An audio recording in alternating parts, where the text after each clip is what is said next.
"Hey, can you feed my dog?" That's all she said. Light, casual, as if we were still married in the ways that mattered. She was laughing with her mother on the other end. I could hear the ocean behind them, waves, clinking glasses, distant music. A vacation I hadn't been invited to. A life I hadn't been part of in months. Still, I said yes. Because you don't say no when your wife calls from a trip you didn't know she was taking. The key was under the third brick by the steps, still warm from the sun. The door opened without resistance. The stench hit me first. Rotting food, mold, something fouler underneath. A sharp, stomach-turning blend of neglect and filth. I stepped inside, calling for the dog. No bark, no nails on tile, but from the hallway, a whimper, low, human. I moved quickly, opened the door to the back bedroom, and there he was, my son, curled on a soiled mattress, skin stretched over bones, lips cracked, eyes sunken and barely open. Unconscious. A water bottle tipped over beside him. He'd been alone in that house, not the dog, my son. The hospital took him in without a word. Dehydrated, malnourished, anemic. Had he been sick, the nurse asked? No, he hadn't. He was fine the last time I saw him, laughing, running, eating pizza and falling asleep with sauce on his shirt. That was weeks ago. I hadn't been allowed to visit recently. He's with his grandmother, my wife had said. He's safe, don't worry. I did, but I respected boundaries, custody arrangements, the illusion of peace. Now I felt like a fool. A man who let someone else hold the gun to his child's head and smiled, thinking it was a handshake. I asked the nurse quietly, how long had it been? Several days, she said, maybe longer. I checked the calendar. They'd been gone 12.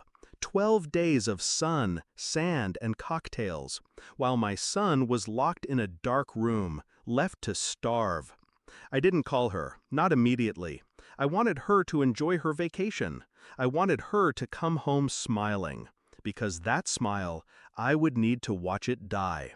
Instead, I went back to the house, took photos, every angle, food in the fridge, untouched, dog bowl overflowing, mail stacked, lights off. Then I checked the security camera. Still active. She must have forgotten. The last footage showed her leaving. She waved to the camera, blew a kiss, to the dog. The timestamp, the same morning they flew out. She never once looked toward the hallway, never once checked the back room. She locked the door. Double turn, the kind you use when you want something to stay buried. I copied the footage to a flash drive. Then I checked the text logs. She had told me they were taking him to her sister's for the week. A lie. I called her sister. She hadn't seen my son in months. She walked into the hospital room 3 days later, tan, sunglasses on her head, still wearing that wide, performative smile, until she saw me. And then saw the bed, our son's IVs, the bandage on his arm, the slow beeping of a machine keeping count of breaths he couldn't take on his own. She froze. Her lips moved, but no words came. I handed her the flash drive. She didn't touch it. "Where's the dog?" she whispered. Not "is he okay?" Not "what happened?" The dog. I looked at her then, really looked, like you look at a dead thing you haven't buried yet, and I knew. She didn't forget him. She left him. I didn't fight in court. I didn't scream.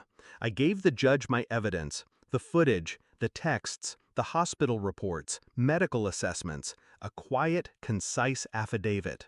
Her lawyer tried to paint it as postpartum stress, a mistake. I let them, because mistakes don't lock doors and fly to the Maldives. Mistakes don't lie across state lines. The judge ruled swiftly. Full custody, emergency order, no visitation. Her mother screamed in the hallway. She didn't. She just sat there, staring at her hands, as if they might confess before she did. I walked past her on the steps, paused. "You asked me to feed your dog," I said quietly. "You forgot you had a child." She didn't look up, didn't need to. Her silence was louder than a scream. It took weeks for my son to speak again. The first word he said was water. The second was cold. Now he sleeps with a nightlight, eats in small bites, always checking if there's more. The trust will take years. But the silence is gone. He laughs sometimes, not always, but when he does, it's real. And me? I've stopped waiting for apologies, stopped looking for guilt in her eyes. It doesn't matter why she did it, only that she did. I don't love her. I don't hate her. I simply removed her. Like rot, like poison, like something that should never have been there to begin with.